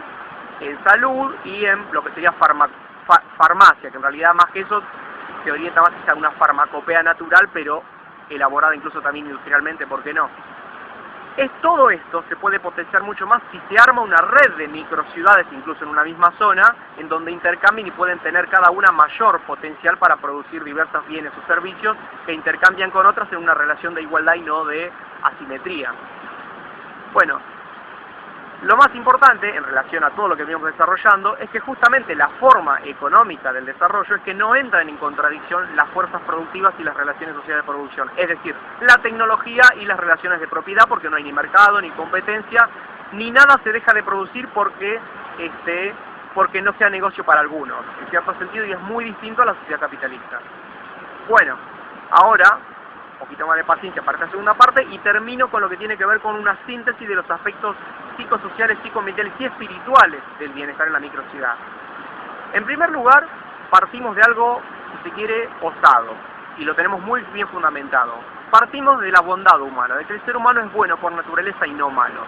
Entonces, en ese sentido, lo reducimos también a una formulita en donde la calidad de vida individual, porque es muy importante el desarrollo de la persona, no de la colectividad y el individuo que hay atrapado, todo lo contrario, esta calidad de vida individual lo podemos ver como la sumatoria entre el consumo individual de bienes y servicios necesarios, más vínculos psicosociales de calidad, más vínculos psicoambientales de calidad. Dentro de los vínculos psicosociales de calidad es lo laboral, la socialización, lo educativo, la creatividad, lo afectivo, lo sexoafectivo y toda una serie de cuestiones que hacen al bienestar humano, en inglés el well-being. En este sentido tenemos todo ese documento en donde siempre en ese documento se explica cómo son los vínculos psicosociales y los psicoambientales en el capitalismo para mostrar en cambio cómo serían en esta microciudad. Bueno, además, en ese mismo documento de los aspectos psicosociales, psicoambientales y espirituales, se relaciona todo como la ciudad como un ecosistema humano, que también tiene por supuesto zonas de monte, zonas agrestes, zonas de naturaleza, en donde además es muy importante todo lo que tiene que ver con los aspectos de la realización humana, partiendo de la base de que en lugar de trabajar, no se trabaja 8 o 10 horas por día, sino que se trabaja muchos menos, son necesarias menos horas incluso para tener superávit. Y eso garantiza que el ser humano, justamente el gran desafío es pensarnos a partir de la abundancia. ¿Qué haríamos si tenemos un montón de tiempo para desarrollar durante el día? Bueno, eso también está desarrollado. Y en ese sentido tiene muchas posibilidades el ser humano, la persona de cualquier generación, de desarrollarse a nivel educativo, artístico, espiritual e incluso a nivel generacional. Es mejor, más conveniente que lo que es hoy día el capitalismo, en donde los sectores pasivos, los jubilados, son como cada vez más un costo y cada vez se va a poner más restricciones a la cuestión de las jubilaciones. Y por último, un término más, si quiere, existencial, hay toda una serie de cuestiones de incertidumbre y o vacíos en la vida cotidiana que aquí creemos que no existe. Es por supuesto un esfuerzo muy grande poder explicar todo esto en pocos minutos, pero bueno, están esos documentos para leer y a continuación sigue una síntesis de este punto, pero además se le agrega una serie de contrastes, bien detenida en contraste, en donde se ve cómo abrumadoramente da todo en favor de la microciudad. Así que bueno, los invitamos a ver la síntesis y después, finalmente, el último punto en donde explicaremos algo de la formación de la sociedad promotora mínima y la sociedad promotora final para el diseño final de la primera comunidad urbana sostenible o microciudad autárquica sostenible. El proyecto de comunidad urbana sostenible como microciudad agroindustrial autárquica es un pequeño sistema social integral de vivienda, trabajo y vida. Autosuficiente en alimentación, energía, comunicación y en la producción de múltiples bienes y servicios, genera superávit y mantiene su soberanía respecto de poderes externos públicos y o privados. Es un modelo humanista de poblamiento replicable que excede toda idiosincrasia nacional o cultural. Pensada como óptima respuesta para el éxodo urbano de metrópolis insalubres, la construcción de la microciudad, una vez diseñada, es financiada por los mismos compradores y puede ocupar una zona de 1.000 a 10.000 o más hectáreas para una población de 1.000 a 3.000 habitantes. Puede incluso ser parte de una red de comunidades protectoras de ecosistema. Y el proyecto, si bien surgido en Argentina, es de aplicabilidad global. La vida de la microciudad gira en torno a una economía comunitaria cooperativa con diferentes direcciones y secretarías para la organización económica, administrativa y política de la comunidad. Al ser un proyecto de desarrollo a escala humana, la selección de los habitantes es esencial, pues no es un modelo de vida asociado a la llamada sociedad de consumo, adictiva y conflictiva. A modo de ejemplo, en la microciudad se vive sin automóvil ni teléfono celular y se logra una mejor calidad de vida en todos los aspectos de lo humano, con una cotidianidad muy distinta a la acelerada, violenta, anónima y poluida de metrópolis y megalópolis. Considerando las limitaciones y problemas de anteriores experiencias de ciudades comunitarias, este es un modelo muy bien terminado concebido desde la abundancia y no de la escasez, para personas que deseen habitar en un entorno proclive al desarrollo de su salud y humanidad en términos laborales, afectivos, ambientales y existenciales. Es la mejor opción precio-calidad para un proyecto de vivienda, trabajo y vida que en 2020 amplió el espectro de compradores, incluyendo a sectores con más poder adquisitivo que deseen emigrar de grandes ciudades. Como unidad de negocio, el proyecto aporta marca y el modelo matriz es un know-how de alto valor agregado, escalable y exportable.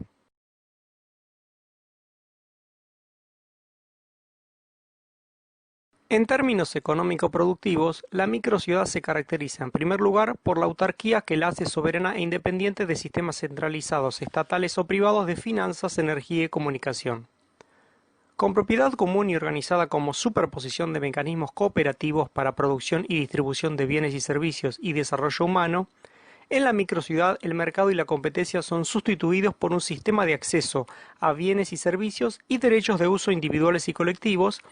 que en un modelo de desarrollo a escala humana no alienante ni competitivo evita burocracias, privilegios y conflictos de intereses. La producción, distribución interna y la exportación de bienes y servicios, con sistema de puestos rotativos y revocables, es manejada por direcciones y secretarías cuya misión principal es mantener la soberanía de la comunidad, que entre otras cuestiones no toma préstamos.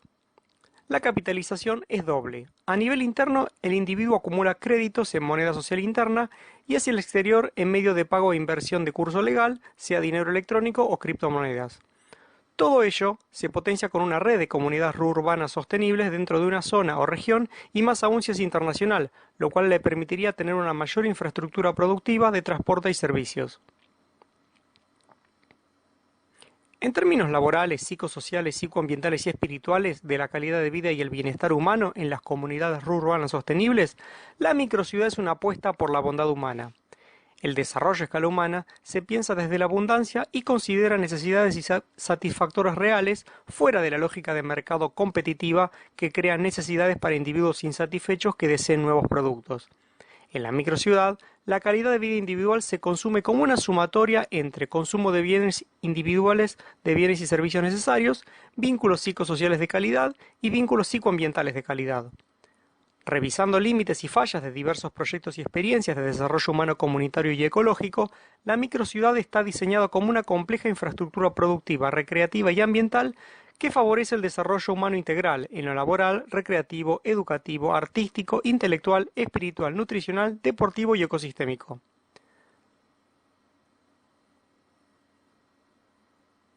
Por último, se compara la sociedad capitalista y la microciudad, lo cual, viendo la imagen de forma detenida, evidencia contrastes abrumadores a favor de esta última.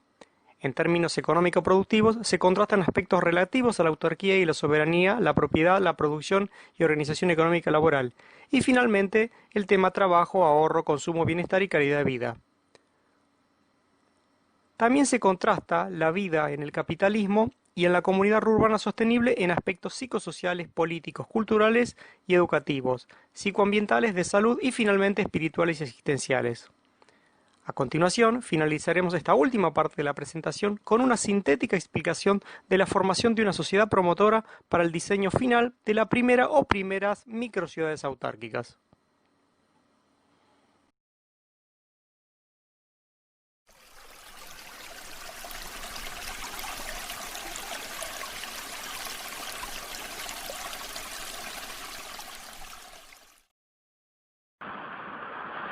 Bueno, finalmente, luego de la síntesis que compendiaba la segunda parte del último punto del escrito de esta presentación, vamos al final. Y llegamos con este lindo sol que nos está dando buenos augurios, a hablar del punto referido a la sociedad promotora y cómo invertir en microciudades sostenibles. Bueno,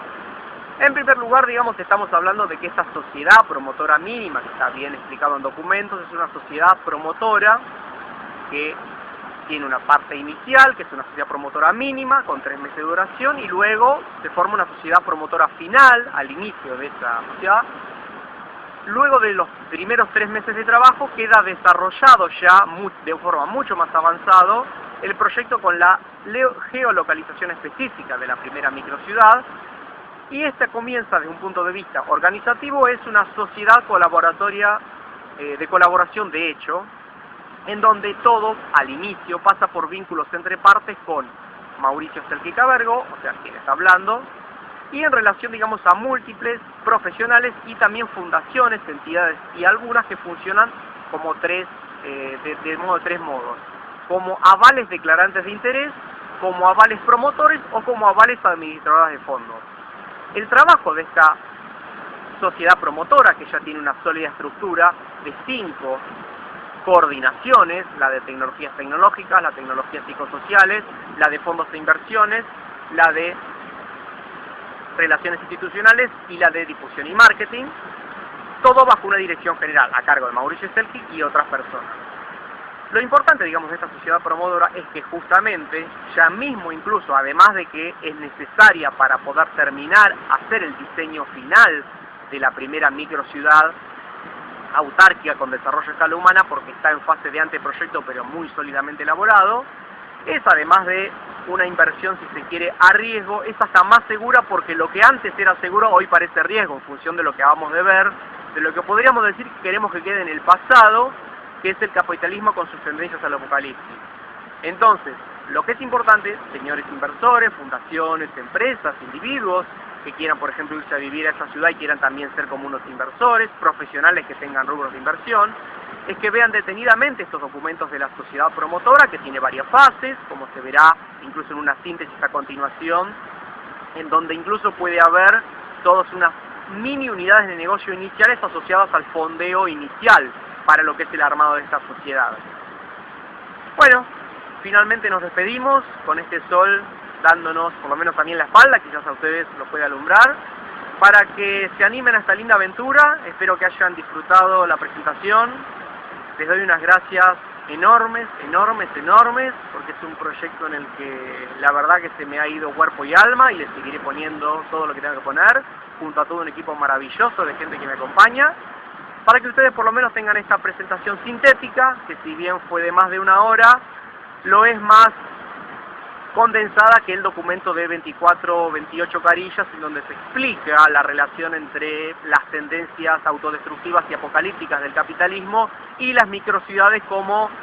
unidad de negocio global y como un proyecto para la calidad de vida mismo de los mismos inversores. Bueno, ahora sí, finalmente me despido, reitero, mil gracias. Que tengan un excelente día.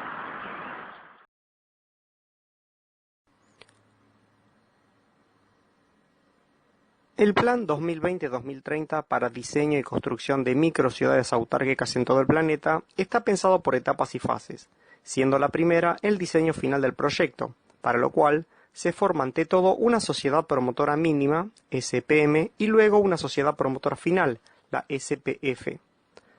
La SPM está pensada como sociedad de colaboración transitoria con una compleja y flexible estructura con 5 coordinaciones bajo una dirección general a cargo de Mauricio Stelkey-Cabergo, vinculado a modo de contratos entre partes con profesionales independientes y diversas entidades promotoras, garantes, inversoras o administradoras de fondos. Pueden pausar esta misma animación para ver con detalle diversas cuestiones referidas a la formación de la estructura administrativa y financiera de la SPM para llevar adelante el proyecto, estando bien claro el organigrama en términos de coordinaciones con funciones delimitadas y complementarias, que ante todo están vinculadas directamente a la dirección general, pero también, como se vio, hay algunas coordinaciones que trabajan más en relación a otras. Tenemos todo el material documental a disposición de quien lo solicite.